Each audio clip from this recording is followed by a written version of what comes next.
that. Okay. Yes, let's do it. But 90 minutes in, it's been a lot of fun. All right, it's no secret this season Showtime has been no time. LeBron built a super team of his super talented friends over the offseason with a lot of people questioning if it would work. Are they too old? Right now it seems like it's not working, and Stephen A. is looking forward.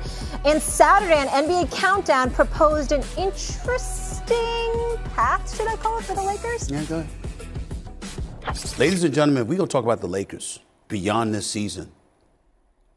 They have to trade Anthony Davis. You don't keep Anthony Davis. Here's why. Because his value is his value as a player, but durability is a question mark at age 28. As you get older, those durability questions are going to be more prevalent. So when you think about his stock being as high as it's going to be, isn't that right now? And if you're looking at LeBron James and the fact that you need additional pieces, I got to say, Anthony Davis is the guy that you could get a lot for in return, potentially, because of his potential. Christopher Mad Dog Russo, do the Lakers need to move on from Anthony Davis? Stephen A. is right about one thing. He's always hurt. He's always hurt.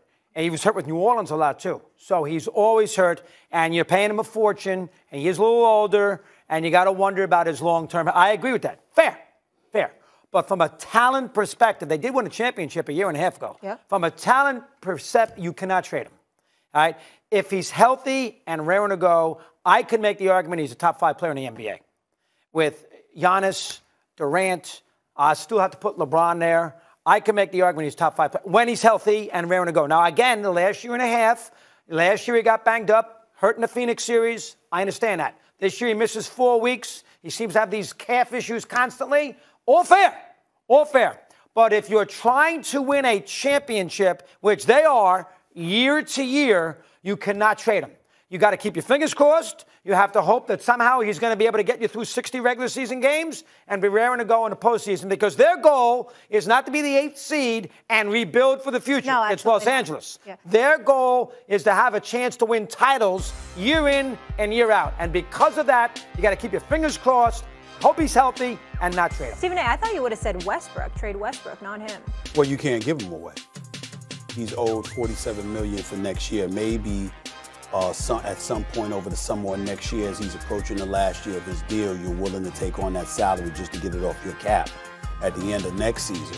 That's the only reason at this point why somebody will want Westbrook for that kind of money. And I'm not trying to throw any shade on Westbrook. I believe in Westbrook. I think he's being misused. And I think that he has to come to the conclusion he just can't shoot perimeter shots on a consistent basis. He can have a good night here or there. He can get a little streaky. But for the most part, Westbrook is not a shooter. He's a baller. He can attack the basket with vigor. If I was him, I get the ball, I attack constantly, or I drive to kick it out. That's the only thing that I do. I don't think about shooting jump shots if I'm Russell Westbrook, okay? Particularly in tight games, because that's just not his forte, and it's been proven time and time and time again. If Westbrook had a jump shot, we'd be talking about him as one of the greatest players we've ever seen in 100%. our lives, because he has everything else, but the jump shot is not there. To get to Anthony Davis, first of all, I'm not a fool here. We know that the Lakers can't move Anthony Davis unless Anthony Davis agrees to it. He has to agree to being moved. That's the kind of deal he's got with the Lakers. We understand that. Having said all of that, I'm not throwing any shade on him in terms of his talent. I think that Anthony Davis is an all-world talent when healthy. Now, I don't like the fact that he goes up against a Greek freak and gets completely annihilated, where the Greek freak drops 44 on him, hitting 17 to 20 shots, and Anthony Davis has barely an answer for it. If there's one person that is supposed to be able to deal with the Greek freak other than Embiid, it's supposed to be Anthony Davis. Can I say one thing real quick? Greek freak last night, 50 on 21 shots. I know it's against the Pacers, but still. But I'm just saying, you going up against Anthony Davis, and Doggy will appreciate this, the personal pride.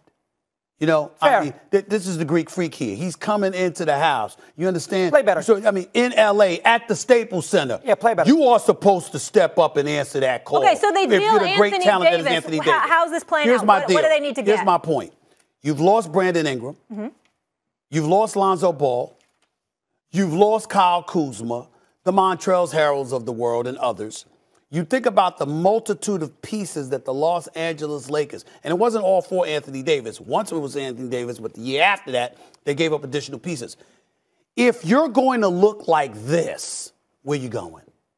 We're talking about the Lakers struggling to get to the play-in game. Where you going? So if that is the case, right, you have to accept, because Golden State's not going anywhere. Phoenix is not going anywhere. Memphis has arrived.